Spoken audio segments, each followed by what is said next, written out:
Olá pessoal, aqui é o Velgas. Hoje, dia 9 de janeiro de 2026, 11 horas, horário de Brasília. Oficiais russos fogem de Pokrovsk. Quero convidar você que não é inscrito, inscreva-se no canal, aqui você vê a verdade. Convido todos a darem um like e compartilhem com suas redes sociais também. Peço a vocês a fazerem isso para ajudar a fortalecer o canal. Eu conto com vocês. E também façam seus comentários sempre muito bem-vindos. Obrigado. Oficiais russos fogem em massa da frente de Pokrovsk. Unidades de elite são usadas como bucha de canhão no moedor de carne, com que esses oficiais, principalmente tenentes e capitães, não concordam. Normalmente, de major para cima, ficam no estado maior, eles já ficam à retaguarda na frente de combate, no campo de batalha, vamos chamar assim, tá? E então isso está acontecendo. Foi notado agora na 39ª Brigada de Fuzileiros da Guarda da Rússia. E os oficiais, como é que eles fazem primeiro? Desculpe. Eles tentam pedir uma transferência para seções, né, alguns departamentos mais tranquilos da frente de batalha, ou para a retaguarda, até por uma outra unidade que está à retaguarda. E o alto comando do exército russo está tentando suprimir uma onda de denúncias com ameaças. Quando eles não conseguem isso, muitos estão indo embora, isso aqui, igual a deserção, estão indo embora da linha de frente. Porque eles não aceitam, inclusive, a sua tropa, por exemplo, uma tropa de elite, uma tropa de paraquedistas que tem treinamento, são soldados profissionais, mais de um ano, os fuzileiros navais, né? Na Rússia, como na Ucrânia, esse pessoal é profissional, e colocar esses caras num moedor de carne, né? Usá-los como bucha de canhão. Eles não aceitam isso, nem para os soldados, e aí fica meio largada a coisa. E muitos têm acompanhado até durante os ataques até determinado ponto. Chegou num ponto onde começa aquela zona da morte, né? Onde começa aquela matança em massa que é feita pela artilharia ucraniana em cima das tropas em linha, eles tiram o time, eles não entram naquela zona da morte. Os que entram, eles dão um jeito de sair, correm, né? Não ficam lá. Então, eles estão sendo ameaçados, os oficiais, por causa disso, com medidas disciplinares, rebaixamento e bloqueio total de progressão na carreira, ou seja, não vai crescer mais. Está como capitão, vai ficar como capitão até morrer. Está como tenente, vai ficar como tenente até morrer. Mas isso está acontecendo também nos nível de sargento. Ninguém quer ir mais nessas de moedores de carne. Enquanto eles estavam mandando recrutas, eles não se incomodavam, né? Ninguém se incomodava. Mas como está faltando gente para o exército da Rússia, eles não conseguem repor as mortes mensais que acontecem ali no teatro de operações, então eles estão mandando os profissionais mais antigos, né? Então é um crime, na realidade, que é feito contra esses seres humanos, apesar de serem inimigos, né? Eu acho que é um crime que é feito contra eles, contra a população russa e contra as famílias deles também. Os comandantes locais são obrigados agora a fornecer relatórios escritos sobre uma situação estável que não corresponde à realidade. Eles têm que assinar documentos fictícios sobre o estado das unidades, manter seus cargos a todo custo sob ameaça de julgamento por retirada de subordinados, porque todos têm comando, né? Seja comando de companhia, que é um capitão, ou um tenente, muitas vezes, que se reporta a um coronel, um tenente-coronel ou a um major, né? E ele tem que fazer relatórios do que aconteceu, do que vai acontecer, e o que está acontecendo são relatórios mentirosos, né?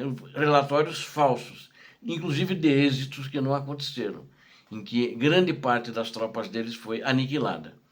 E eles percebem a direção de Pokrovsk agora, eles sempre dizem, vamos para o exílio perigoso. Então eles percebem assim essa região. E eles não querem ir lá, porque não há avanço, mas há mortes. E muitas mortes. É onde mais baixas do exército russo acontecem. E os russos vivem em constante tensão naquela região, devido ao medo de ataques das forças de defesa ucranianas e das ações dos partisãs, da resistência, que também está atuando naquela região.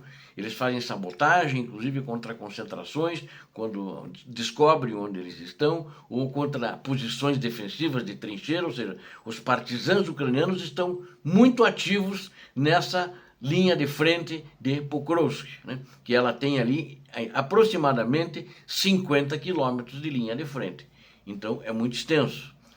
E os russos têm que ter ali, para não recuarem, uma linha defensiva também. Mas sempre que a Ucrânia faz contra-ataques, ela vai em cima do ataque ucraniano, em cima do ataque russo, e ela vai junto com eles, empurra e normalmente tem ocupado as posições defensivas da própria Rússia.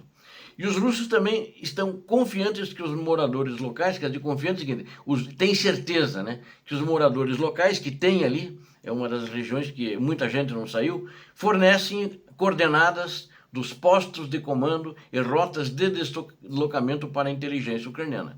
Porque a inteligência ucraniana tem sido muito precisa em cima deles, digo, a artilharia depois, né? O setor de Pokrovsk continua sendo o trecho mais intenso, mais tenso e vai continuar, eu acho que por um bom tempo, eu diria, é o epicentro da guerra na Ucrânia hoje. As tropas russas estão tentando expandir a presença ao longo de toda a frente de Pokrovsk, incluindo Pokrovsk propriamente dito, Dobrupilha e Mirnograd, que são as cidades já mais próximas que fazem parte dessa linha de defesa chamada Fortaleza de Pokrovsk. No entanto, tais tentativas eles têm sofrido muitas perdas reconhecidas por aqueles militares russos que estão na linha de frente.